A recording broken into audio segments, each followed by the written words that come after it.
See, it's as if we know this place you're talking about, this bliss place, somewhere we have a sense of it, and yet we look out here, when of course the only way to really find it is the source, which is down here. Well, when I gravitated to Tibetan culture, its spirituality and so forth, what I was going for was a whole culture and an orientation, a worldview, a set of values that was diametrically opposed to where I came from. Not that it's head-on loggerheads with Christianity, there's a lot of common ground, but the more dominant ersatz religion of the modern world that you find in communist China, you find in Russia, America, Western Europe, and so forth, scientific materialism. It's the new church. The new church. And so what this new church of scientific materialism tells you is you're just an animal, and all of your happiness is going to be found by stimulation. By stimulation, because you have no internal resources at all. You're just an animal. Get over it. And therefore, with a materialistic worldview, of course, and this goes without saying, you will have materialistic values, and materialistic values will define and guide a consumer-driven way of life. So in this whole ambience of modernity, we have no incentive from the surrounding world to turn inwards. Right? Well, now take Tibet. Now, Tibet was no utopia. I don't want to mislead anybody on this point. It had its own internal problems. But tell me another culture or society on the planet before the Chinese occupation where you had 6 million people and 6,000 monasteries. One monastery for every 1,000 people. And you had about 1 out of 5 or 6 men a monk, and 1 out of 6 or 7 women a nun. There was no culture like that. So this was a whole culture that oriented around itself around as the highest ideal, looking within. And as I said earlier, their role models were their lamas, their contemplatives, their yogis. Those are the ones they utterly adored and wanted to emulate, right?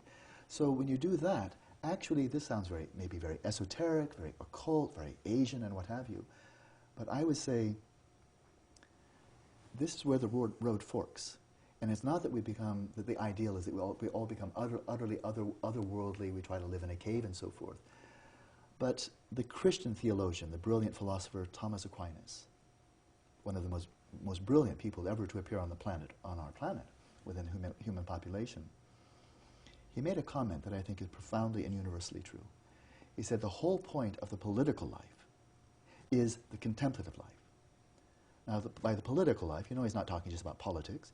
He's talking about all of our mundane pursuits of education, health, governance, recreation, and all of that. All of these mundane concerns. And he said, but now what's the point of it? Once all of your mundane needs are satisfied, shall we just go for more?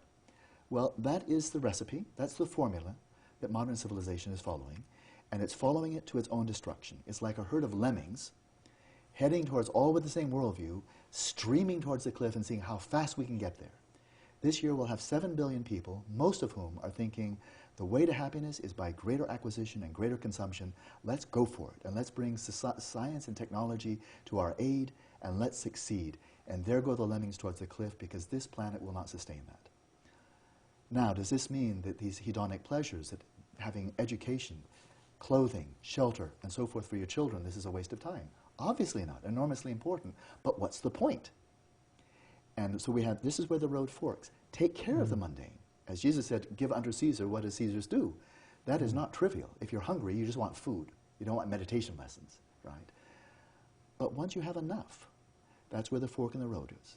You want to be happier. Are you going to take a left and go to the dark side? We really have a responsibility here. Well, for our children, grandchildren, and the next 7 generations, so to speak, if you take a left there, and frankly, it is the dark side, say, I want to be happier, that means I want more and more and more, then that is a path to self-destruction for our human society.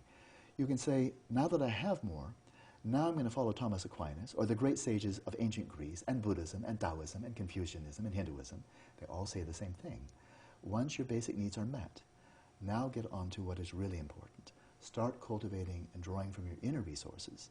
Tap into the mother lode, the wellspring, that will give you true satisfaction, and which the more I have, no one else has any less.